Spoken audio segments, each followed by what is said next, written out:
Bonjour à tous, bienvenue sur la chaîne Megaforce Magazine. Donc aujourd'hui, on est accompagné de Julien Chiez, bonjour. Bonjour, ça va? Ça va très très bien et toi? Super, moi je suis ravi d'être là, dans le Nord. Il fait beau, c'est la première fois depuis quasiment le début de l'année. Il y a plein de gens, je vois plein de rétro gaming, enfin, je suis super content d'être là. Moi aussi je serais content de t'avoir. Et donc je vais te demander, vu que ça fait longtemps que tu es dans le gaming, en quoi tu as commencé exactement? Parce que tu as commencé avec Mark Andersen, donc comme nous un petit peu. C'était à l'époque de Joypad, ouais. Joypad, on est dans le siècle d'avant, quelque part, puisque c'était en 96. C'était l'époque de la PlayStation, qui vraiment dominait le marché. Il y avait la Nintendo 64. Sega aussi était présent, mais on sentait que ça commençait à rentrer dans les années où ça allait être un peu plus compliqué. Ouais, moi j'ai tellement de souvenirs de cette époque. Mon premier test, c'est Suikoden. Le tout premier Suikoden que j'avais trouvé incroyable. Et c'est comme ça que tout est commencé, quoi. Et bon, pour ceux, on ne sait jamais, qui ne te connaissent pas, est-ce que tu peux nous expliquer un petit peu ton évolution, on va dire? Eh ben écoute, moi j'ai commencé donc dans la presse papier. Et de fil en aiguille, après j'ai fait de la télé, de la radio, du web, aujourd'hui sur YouTube. Mais toujours en parlant de jeux vidéo, quoi. Et donc ça fait presque 30 ans maintenant que je fais ça. Et là d'ailleurs tout à l'heure ça me faisait chaud au cœur parce qu'il y a pas mal de gens qui sont venus avec des numéros de Joypad de l'époque, quoi. Je voyais du 96, du 97, etc. C'est vrai que pour certaines personnes qui me connaissent que depuis YouTube, ils n'ont pas tous conscience en fait que ça fait beaucoup de temps. C'est-à-dire qu'aujourd'hui par exemple, tu vois, il y a quelques jours de cela sortait Final Fantasy VII Rebirth, le remake de FF7. FF7, c'est moi qui en avais signé le test à l'époque dans Joypad, celui de base, quoi. Donc c'est vrai que ça fait un peu bizarre. Parfois j'ai l'impression de revivre ma vie, mais tu sais, en 4K, version améliorée. Donc voilà, et moi je suis toujours aussi passionné que ça parce que fondamentalement, je trouve qu'on a la chance d'avoir un média qui ne cesse de se renouveler. C'est un peu comme s'il réinventait sa caméra constamment, avec des choses bien, des choses moins bien aussi. Et c'est vrai que là on est dans une période en profond chamboulement du jeu vidéo. Donc j'espère pour le meilleur, ça on le saura dans quelques années seulement. Et justement, en parlant de ça, parce qu'on le voit en ce moment, il y a beaucoup de remakes. Est-ce que tu penses qu'on est arrivé à une phase où justement ça tourne un petit peu en rond, on va dire? Alors c'est vrai que tu as raison, il y a beaucoup de remakes, il y a beaucoup de remasterisations.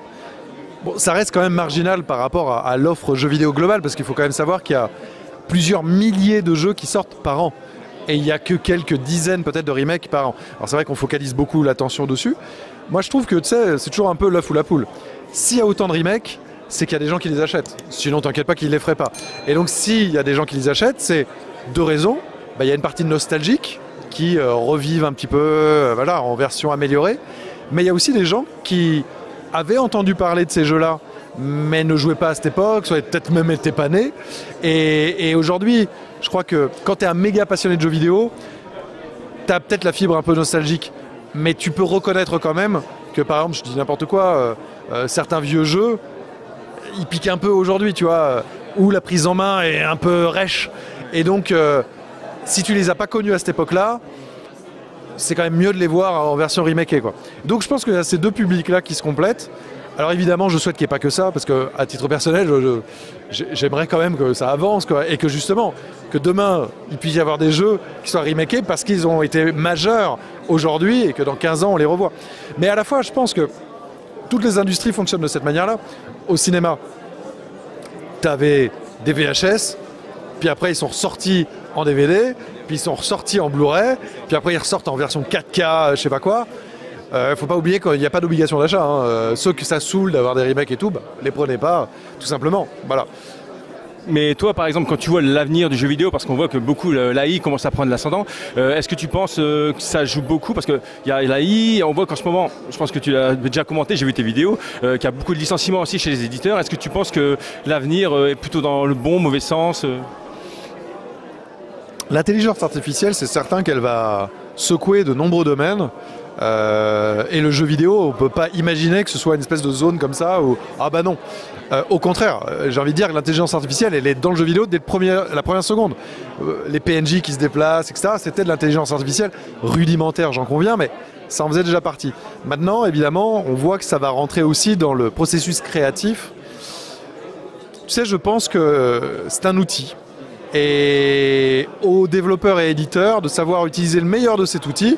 Je veux dire, Photoshop, c'est un outil. Les trucs de montage, c'est un outil. Je rappelle qu'avant, les films, tu les montais à la main. Aujourd'hui, on est bien content d'avoir des logiciels pour pouvoir le faire. Donc, il y aura du positif et il risque d'avoir du négatif. Maintenant, il faut que l'équilibre bascule du bon côté, c'est ce que j'espère. Tu le soulignais à juste titre. C'est vrai que l'année dernière, le nombre de licenciements qui frôlait les 10 000 personnes, ce début d'année 2024 qui est extrêmement douloureux là encore, c'est vraiment pas des bonnes choses. Après, il y a eu aussi beaucoup d'embauches pendant la période Covid et il y a un réajustement. Moi, je trouve qu'il est trop brutal. Et surtout quand tu vois beaucoup de sociétés dire on n'a jamais vendu autant de jeux, on cartonne et licencier autant de personnes, ça crée quelque chose que je trouve pas très sain. Donc j'espère vivement pour les développeurs, pour les créateurs, pour les humains en fait qu'il y a derrière que ça va se calmer. Donc moi je suis plutôt de naturel positif, donc j'espère le meilleur, même si c'est clair qu'il n'y aura pas que le meilleur non plus, ça c'est sûr. À nous joueurs aussi d'avoir conscience de ça et de valider les jeux, les éditeurs, les développeurs qui vont dans le bon sens plutôt que le reste, quoi. Alors là, on a parlé donc de ce qu'il y a à l'extérieur. Maintenant, j'aimerais que tu parles un peu toi de ta chaîne YouTube justement, avec même Carole. Savoir justement comment vous faites à deux, tout ça, tout cet accompagnement, parce que vous faites beaucoup de vidéos, donc à mon avis, il y a beaucoup de travail derrière. Oui, il y a énormément de travail effectivement. C'est un vrai métier. J'ai la chance que ce soit ma passion. Donc ça veut dire que c'est un privilège énorme et franchement, je tiens à remercier tous les viewers qui permettent de rendre ça possible. Honnêtement, sans eux, il n'y a plus rien. Donc on est très conscient de ça avec Carole et on est très très reconnaissant. Après oui, c'est vraiment beaucoup de boulot, du matin au soir. Moi je fais une chaîne d'actualité. Donc l'actualité elle ne s'arrête jamais. Il n'y a pas le week-end ou même pendant les vacances, on n'en prend pas beaucoup parce qu'il se passe des choses, il faut rebondir. J'ai la chance aujourd'hui d'avoir une chaîne qui marche bien. On a dépassé les 800 000 abonnés, ça me paraît complètement fou. Mais c'est pas tant ça le plus important. Le plus important c'est de réussir à continuer à faire en sorte que les gens soient heureux de venir savourer les actualités au quotidien sur la chaîne. Et ça, on s'y emploie. On a vraiment deux chaînes avec Carole qui sont complémentaires mais très séparées. Peut-être qu'à l'avenir, il y aura des passerelles qui se créeront. Mais on a aussi des goûts qui peuvent être différents. Donc c'est pour ça qu'on a toujours voulu faire aussi un peu nos choses chacun à notre manière. Donc voilà. Mais on se retrouve pour des grands événements, pour les Caro Jus. Alors c'est vrai qu'avant c'était l'E3 Caro Jus, il n'y a plus l'E3, donc là, voilà, mais il y a encore la Summer Game Fest, il y a encore d'autres événements, et on est heureux de les vivre et de les partager avec les gens qui nous regardent. Bon, on va peut-être clore vite fait la vidéo parce que je sais que tu as beaucoup de choses à faire. Est-ce que tu as un mot de la fin? Franchement, je pense que c'est important de ne pas oublier qu'on parle de jeux vidéo. Et c'est vrai que parfois, il y a des discussions où tu sens que les gens ils sont vraiment à fleur de peau, enfin qu'ils ont l'impression de défendre telle ou telle console, constructeur, éditeur, développeur, là, la main sur le cœur. C'est la passion, mais ça peut parfois devenir un peu déraisonnable et ça peut virer au fanatisme. Et je pense quand même que ce qui nous a tous fait venir et aimer le jeu vidéo, à la base, c'est de partager un moment agréable. Et je pense qu'on a évidemment tous des goûts qui peuvent être différents. Et je trouve que c'est tout à fait légitime, parce que c'est ce que je fais, de dire ça j'aime bien, ça j'aime pas, etc.